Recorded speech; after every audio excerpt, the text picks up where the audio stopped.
Tasmat sarveshu kaleshu mamanusmara yuddhacha mayarpita mano buddhihi mame veshyasya samshayaha. The question which was asked earlier, how do we remember at the time of death when it is sudden? But if we are able to do it at all the times, tasmat sarveshu kaleshu mam anusmara. Again, he does not lose any time in telling Arjuna, you must perform your duty. And people again have misunderstood.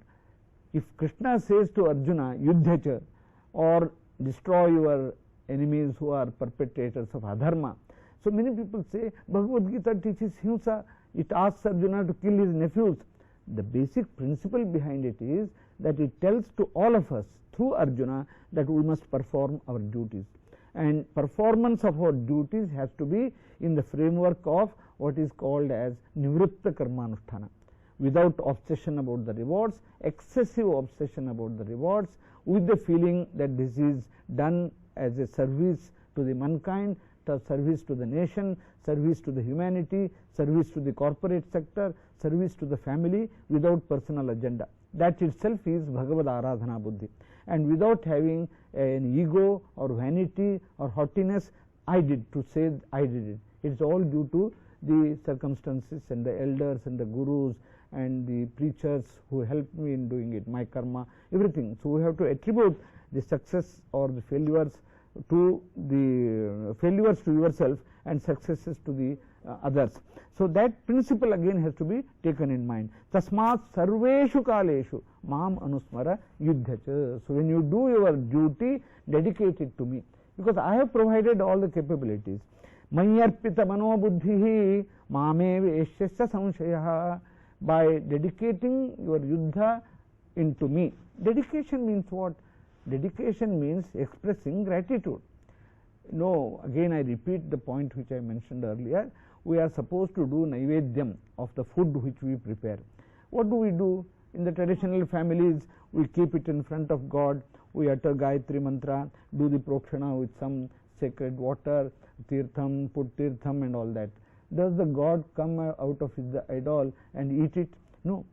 It is only our expression of gratitude to him, saying that you have given all the materials to us and I am expressing my gratitude. Anybody who takes the food without expressing gratitude, Krishna calls them as a stena, that is, he is the thief.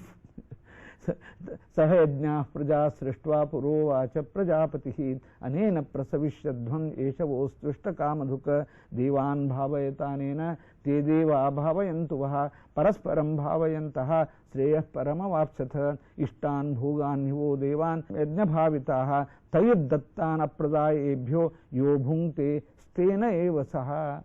So if we want to make our life highly, with grateful spirit, we must express our gratitude to those who have done good to us, and ultimately to Paramatma who has done good to us. This is again another principle of life. 99% of the time we are ungrateful, Lord. Man is the most ungrateful. Animals are not. Try to do the pratyupakara to the one. Even the dog is so dedicated to his master, grateful because he gives the food, he gives the shelter and so on. But man does not hesitate even to kill the shelter giver. I am just giving the extreme example to say that ungratefulness in the present times of our excessive obsession about material wealth, material progress has been so great that we are the most ungrateful lot. So again the other principle is we must feel gratefulness towards those who do good to us. Abhyasa yoga yuktena chetasa ananyagamina paramam purusham divyam yati parthanu chintayan. So to get this habit or natural aptitude to remember the icon of perfection at the time of your death, you should practice that throughout your life. Why? Because he is all pervasive. That is why it was stated earlier that the principle generated by the creator of this world is that he has given all the capabilities to you. Use that capability to produce material wealth, but use it with a spiritual frame of mind. So don't think that I did it. It is the commanding deities of the objects, of the activities, of the events which have helped you in getting this. One may ask the question, why bother about the spiritual or the divine entities governing? It's only to help you. It's a help you to be modest, to be, you know, in the framework of values. Otherwise you become haughty, you become arrogant, you become, you know, conceited, and then you will destroy yourself. So again, this is another philosophy or principle of life. So be modest, always negating, and there should not be any dambha. Dambha is one of the enemies of life. Dambha means claiming something which you don't have. So claiming that I did it, even though you have not been able to, you are not the sole cause for it. So if you develop this practice throughout all aspects or stages of life, you will be able to retain this spirit at the end. Abhyasa yoga yuktena chetasa ananyagamina. The mind should not go to any other objects. In the 6th canto, he has already said, Yato yato nischarati manaschanchalam asthiram tatastato niyammetat atmanneva vasham nayet. Now again, this is a principle. You may say that I won't always try to remember God. All right, you have certain challenge or task in front of you. The students have the task of studying. The teacher has the task of teaching. The officer has the task of clearing the files. The minister has the task of serving the society. Everybody has a task or a challenge in front of him, and in those activities there is something called perfection. See, when you are studying, studying is your task. In studying there is something called optimum or perfection in studying. So while studying, you try to keep your focus on that perfection. That perfection itself is God. That perfection is the icon of God. Don't call it as God, but consider it as something which should be your focus point. Yes, yes, Uttishta Parantapa. Uttishta Parantapa. That is why it's Klaibyam Masmagmah Partha Naitatva Upapadyate Kshudram Hridaya Daurpalyam Taktortishta Parantapa. Parantapa has got two meanings. Param Tapayati iti Parantapa. Param Tapati iti Parantapa. Param Paramatmanam Tapati. Tapa Alochane. So keep your focus on the icon of perfection in every activity which you are doing. So don't take the literal meanings of each verse. Bring out the principles of it, then you will realize that it is giving us a very profound holistic philosophy of life. Ananyagamina, it should not go to any other object. If you keep the object of a very imperfect nature, suppose a boy keeps an object of rowdy character in his mind throughout, that influences his behavior. If on the other hand he keeps the icon of his own family who has achieved many things, intellectually sound, or his guru, the Paramatma, then his motivation, his attitudes would be different. So the principle behind it is that keep a perfect entity in your mind, and perfect entity finally is me. He says that's the truth. So ananyagamina chetasa abhyasa yoga yuktena. So as I have said earlier, yoga means upaya. So Raghavendra Swami gives the beautiful etymological meaning of yoga. Yujjate phalam anena iti karanam vyutpatya yogaha upaya paraha. Yogaha jnanopaya paraha. So abhyasa yoga yuktena. Abhyasa means doing the same good thing again and again. So of course we always sometimes use the word abhyasa for bad things also. He has got into bad abhyasa. But abhyasa essentially means abhi-asa, etymology. You know, in every Sanskrit word there is an etymology. It comes from a root. Even though the English language claims to be coming from Latin roots, you don't know how the word has come. Only the Oxford Dictionary or Williams Dictionary gives in the bracket that Latin roots, but you don't know how it has come. But in Sanskrit, if you take the Brihad Dhatu Kusumakara or any of the grammar books, they will tell you how the word has come. See, that is why the Shabda Bodha, the grammar of Sanskrit, is supposed to be very good for writing computer language. A number of institutions in the Western world, Sanskrit is being taught, particularly grammar is being taught, Shabda Bodha is being taught. Shabda Bodha means the relationship between different words in a sentence, how they are connected. beautifully developed, not jargon, but the mechanism of relationships is given. How the Visheshana is linked to Vishesha, how both of karta is linked to the verb, like that, the Shabda Bodha. This is used in natural language processing through computers, and the Sanskrit Shabda Bodha becomes very useful. So here Abhyasa means Abhi plus Asa. Asa Bhuvi. Abhi means Abhitaha, comprehensively. Asa means exist. So you must exist comprehensively. Then of course a number of related meanings come. Abhyasa, that means you must comprehensively remain focused on a particular thing. So Abhyasa means doing the same good thing repeatedly, and this becomes a yoga, this becomes an upaya, this becomes an instrumentality. So you should be always endowed with Abhyasa Rupa Upaya, then Ananyagamina Chetasa, that keep your mind focused on me. Then Paramam Purusham Divyam Yati Partha Anuchintayan. So one who remains always focused on Paramatma, Paramam Purusham. You see, Puru Sham. Puru means Purna, Sha means Bala, Jnana, Ananda. So he is a symbol of perfect Ananda, perfect knowledge, and perfect energy. So you will be going to him.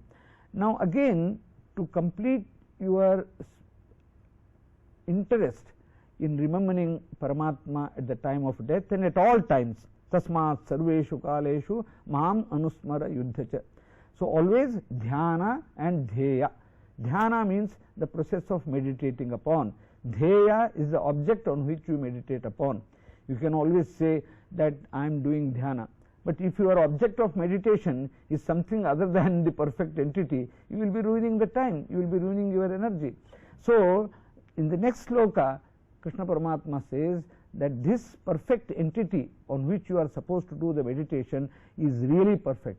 Kavim Puranam Anushasitaram Anoraniyam Samanusmaredyaha Sarvasya Dhataram Achintya Rupam Aditya Varnam Tamasah Parastat. As the commentators say, this sloka describes in brief the characteristics of the perfect entity on which you are supposed to meditate upon. So Kavim means he is Sarvajna, he is all knowing.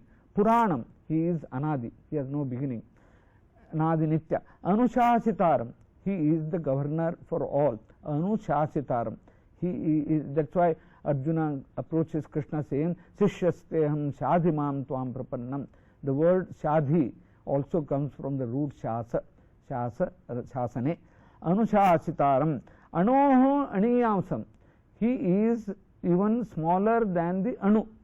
See, we have now discovered the atomic science as the most powerful entity, but Paramatma is still smaller than the smallest atom.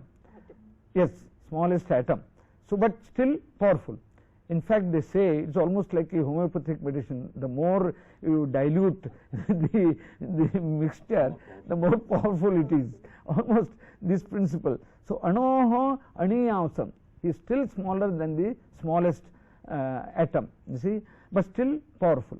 And in fact, it's very interesting to conceive of an entity which is perfect despite its size, despite its location, despite its form. That is why we say in the traditional understanding or faith that all avatars of Paramatma are perfect. Rama, Krishna, Vedavyasa, they are perfect, and all his angas are perfect. Head is as potent as his shoulder, as potent as his thigh, as potent as his leg.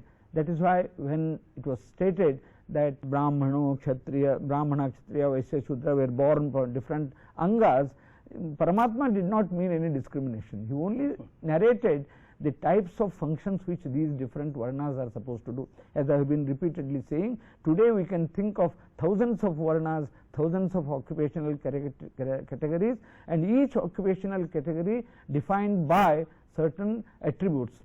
So only an MCom graduate can become a commercial analyst. See, an engineering graduate could become an engineer. A chartered accountant could take the job of accounting in an office. See, only one who has done double PhD, triple PhD can become a teacher. So to say, he is dedicated to the line of learning and teaching. So chaturvarnyam maya srishtam guna karma vibhagashaha, by the nature of the work and the nature of the attributes. So today we can change the word chaturvarnyam into sahasravarnam. No, I am just extending the logic. We have to take from each situation the principles that are there behind it, and don't crib on the words and say that Bhagavad Gita teaches 4 varnas and discrimination and so on. So that is not the purpose of Bhagavad Gita. As we have been saying, a number of profound principles come. So Puranam sarvasya dhataram. Dhataram means he is the protector of all. Achintya rupam, he can take any form. In fact, one school of philosophy says that his guna and guni, they are not different, and he is, among his gunas there is no bheda. He is totally one and integrated. Aditya varnam, he has got a very lustrous shape like the rising sun. You know, we say dheyas sada savitra mandala madhyavarti narayana sarasijasana sannivishtaha Keyuravan makara kundalavan kiriti hari hiranmaya vapuhu dhritasangha chakraha prodhyad aditya varnabhaha. Like that, you know, we say in the Gayatri mantra, we try to remember the sun god. The Narayana exists in the midst of the rising crimson sun. You know, Gayatri mantra in terms of its content is very simple. Tat savituhu varenyam bhargaha devasya dhimahi dhiyo yo na prachodayat. But it is the most powerful mantra. Yeah. It says, it only says that I worship and praise sun god, Narayana existing in the sun god, and let that sun god, let that energy motivate me to do the right things and motivate others also. Dhiyaha yaha naha prachodayat. Let it motivate our activity and tendencies in the proper direction. Therefore, for that reason, mantras are very simple, but when they are uttered with full faith and full understanding of the meaning, for every mantra there is a dhyana sloka. See, whether you take any guru mantra, there is a dhyana sloka. If you take your puja mantra, there is a dhyana sloka. If you take the Saraswati mantra, there is a dhyana sloka. Similarly, Gayatri mantra has the sun god as the dhyana sloka.